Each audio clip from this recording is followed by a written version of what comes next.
Good morning, everyone, and welcome to the Namaste Center. It is June 8th, 2014, and we are really blessed today. You don't have to listen to me, so you're like, yay.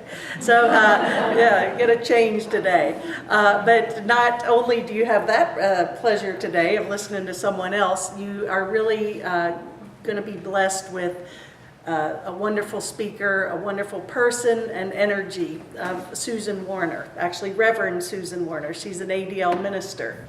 And Susan showed up on our doorstep a couple of years ago and has dug in her heels and her cowboy boots, as you'll see in a minute. And she has become a great presence here at our center. She's recently become ordained in the Alliance of Divine Love Ministry and has really helped us to create a prosperity here at the center like we've never had before. And I don't know where we'd be without your prosperity support, Susan. The Prosperity Plus programs have really shifted us into a whole new financial dimension. So you're very blessed, and we're so grateful for all that. And but I think I shared this with you a while ago. Susan spoke she was one of the keynotes at our ministers conference just last month. And it was an amazing talk. Everybody was talking about it in the parking lot after. And as soon as she was done, she got a standing ovation. It really got the energy moving. And I know your dream is to be a public speaker. And you're doing it, babe.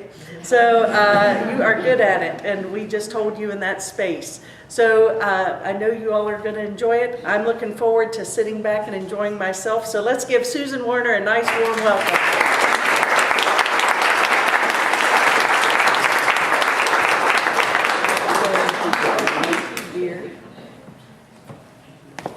Thank you, Charlotte. That was awesome. Wow. Gosh, I'm looking forward to meet too.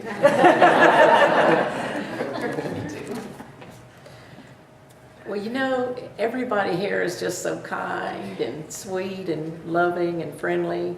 And, you know, normally I bring a message that will be uplifting, but today, because I've got you here, and I mean, you could walk out, but it would probably get kind of embarrassing for you. I'm going to tell you about my troubles. Yeah, I'm going to talk about my problems. My biggest problem is that I have too much money now. I do. I have plenty to spare and plenty to share. And if I chose to, I would not have to work anymore at all, ever again. I have a beautiful, loving family. Things just keep getting better and better with my family and my marriage.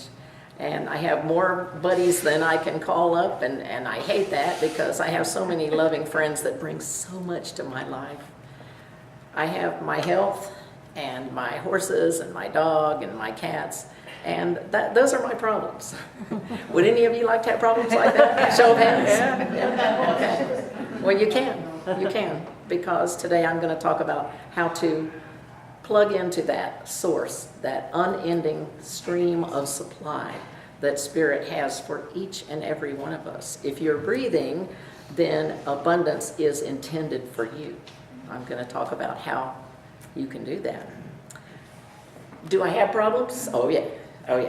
I do, like anyone else. I have challenges. I have things I'm working on, some old stuff, some new stuff. But as time has gone by and as I've been facilitating the Prosperity Plus classes, I've learned to see my problems as opportunities. I used to hear that and go, yeah, right. But now I really do, and I see them in a whole different light. You know, Jesus said, in the world you shall have tribulation, but be of good cheer, for I have overcome the world. And for me, what this speaks of is that Christ presence, that God presence, that holy presence in each and every person, in every living thing. We all have this divine center from which we can radiate out and receive. It's a law of the universe. When you give, you receive, and it completes a wheel, giving and receiving. It's a law of physics that nature abhors a vacuum. Create a vacuum, say in your finances, by tithing, We're getting to more about that in a minute. And spirit, source, abundance will rush to fill it. Most of you know my story. I'll just go through it very briefly for those of you who don't. I was very poor about 6 years ago. I was working for $7.50 an hour, grateful to have a job. But it was pretty rough. By the time I had given my tithe and paid my bills, I had about $13 left to eat on a month. But food stamps filled in, and WCCA, the community action, local community action, took great care of me. Well, God took care of me. Spirit took care of me. Because I was plugged into that law, that universal law. And it's a law. It works. If you give, you receive. I had been tithing for quite some time, seriously tithing, and I kept on through that really broke time. And you know, I used to try tithing. I have tried many times before that. And a bill would come along and I'd say, well, God doesn't want me to have my power turned on. You know, God doesn't want me to lose my truck. Well, guess what? When I finally said, okay, I don't care. I'm going to give this tithe because the Creator gives me absolutely everything I have. And when I started doing it and not backing down, miracles started happening. And I mean right away. Now, did I get this wonderful job that I eventually got right away? No, I did not. It took about 7 years, but almost immediately, wonderful things started happening. People started giving me things I need. I'd think of something I needed, somebody would give it to me. I found this wonderful agency that helped me out. I ate at the Bread of Life in Brevard, which was where I lived at the time, and the food was wonderful there. It's what they call a soup kitchen, but that's just a terrible name for it because it's divine. It's wonderful, holy food, actually. It's more than soup. Everything I needed was supplied, and joy. Joy was supplied to my heart. See, I was making $250 every 2 weeks. And when I would write that tithe check to the church I was going to at the time for $25, I would just feel so rich. I would feel abundant because I was abundant. I was able to actually give $25. I didn't feel poor anymore. And when you get the emotions in a place of gratitude and in a place of rejoicing, the circumstances of your life fall into place in alignment with your feelings and your thoughts and your new way of being. Now, I don't know if you know this, but the title of this talk, it was to be something else, but the title of this is, Don't Be Waiting at the Bus Station When Your Ship Comes In. Yeah, I'm one for spiffy titles. Does everybody here know about the expression, when my ship comes in? Meaning, you know, when prosperity comes to me, when good things do come to me. There was even a country song not too long ago, When My Ship Comes In. Well, guess what, folks? Creator has already commissioned your ship.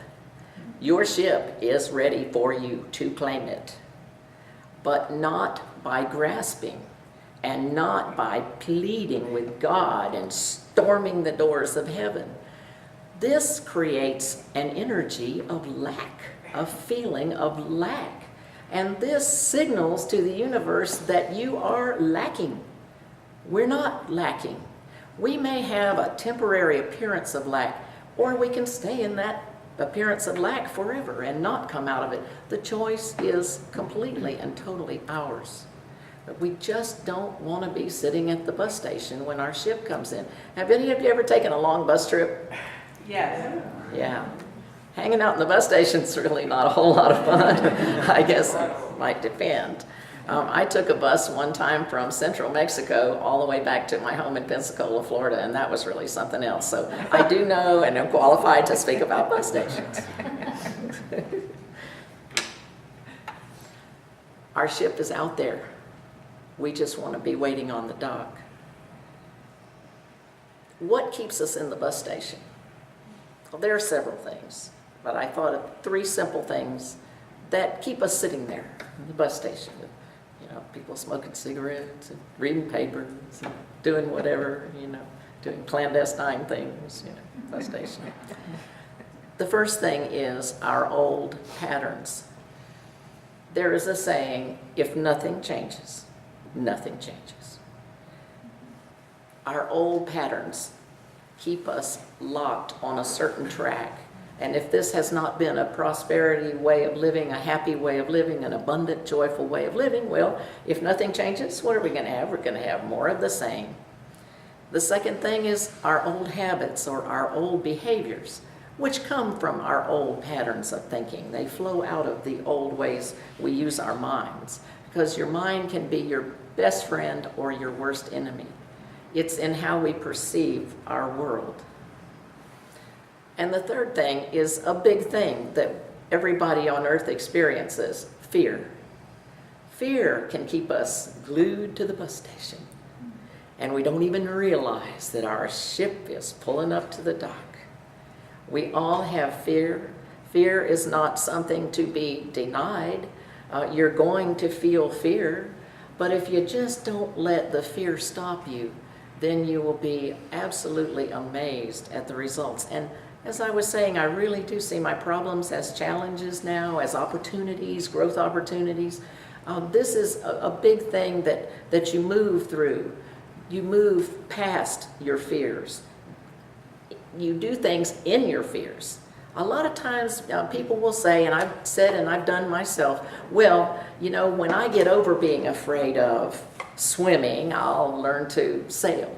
You know, and things like that. We often want to put off things we really want to do because of our fears.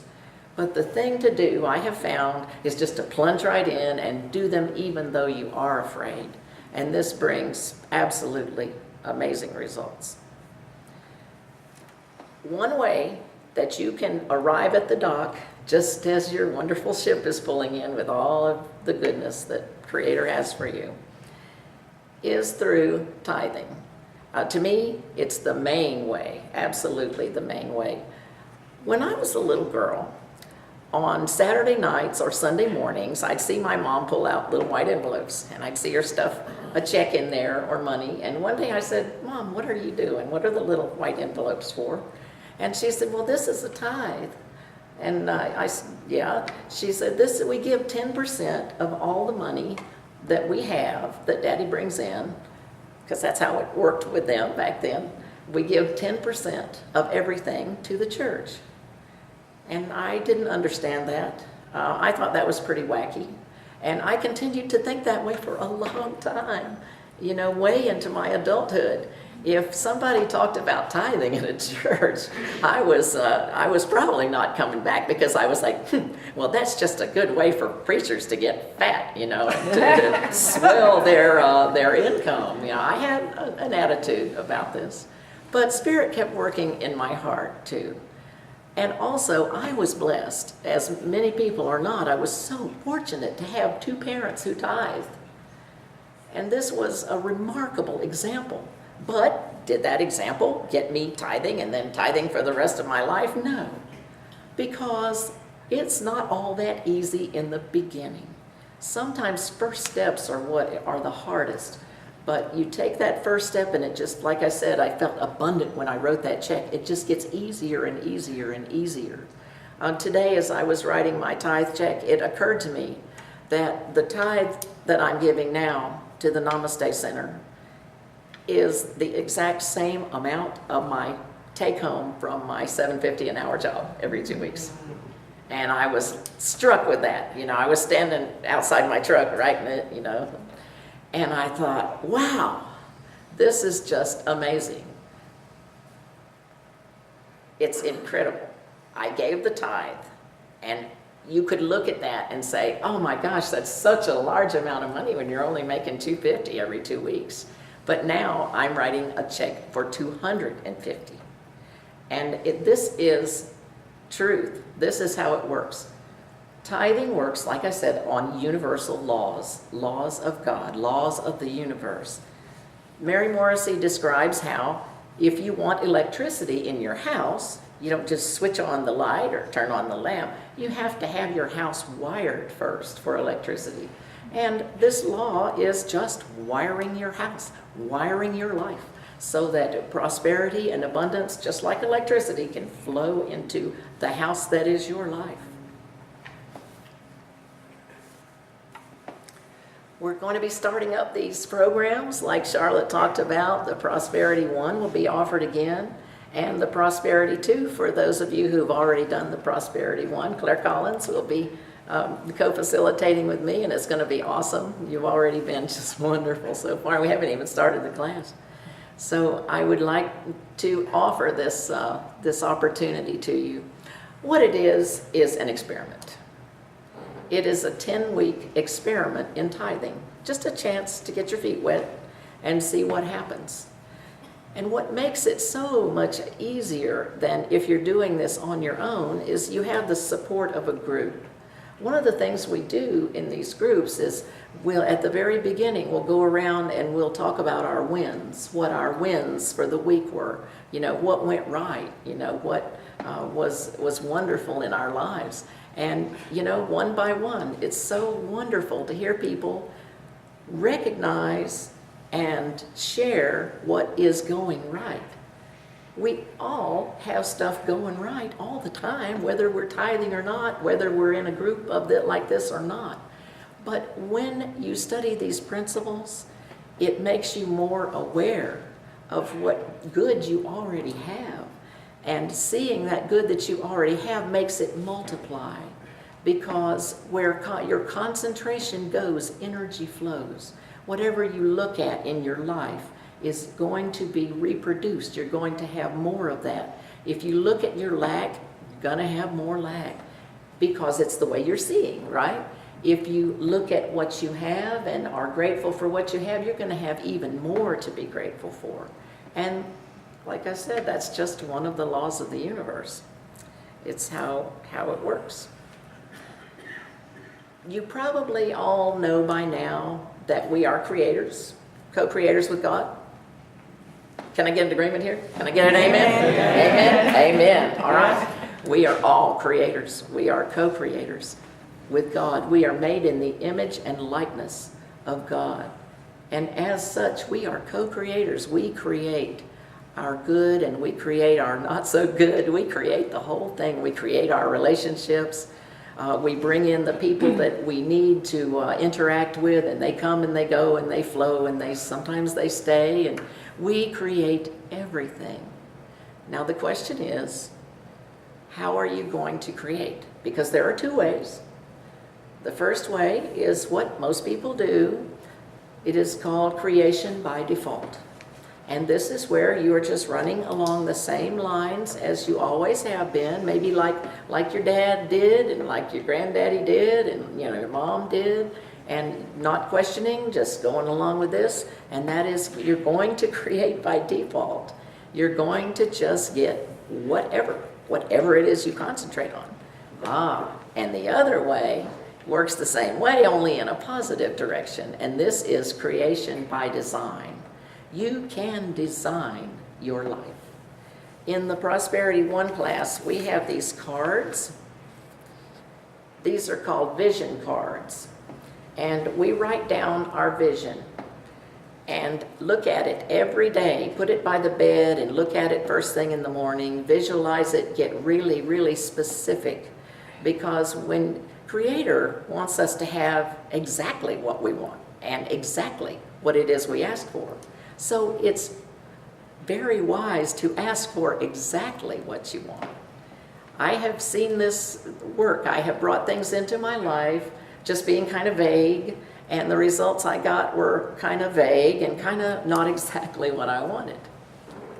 I could have had a VA. We just have to be very specific, and this is a really, really helpful thing. It's just a wonderful thing. With the course also, you get DVD, you get audios, 10 audio lessons of the exact same words that are in the DVDs of the classes. And this is really helpful. You can pop them in at driving around, you can listen to them at home, you can listen to them anywhere. And it's the exact same lesson. And you get a workbook with that.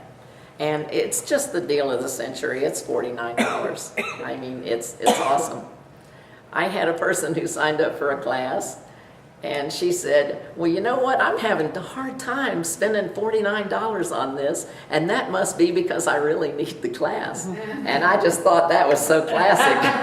I had to quote you. I thought it was classic. Absolutely wonderful. And it's true. It's the best investment you will ever make.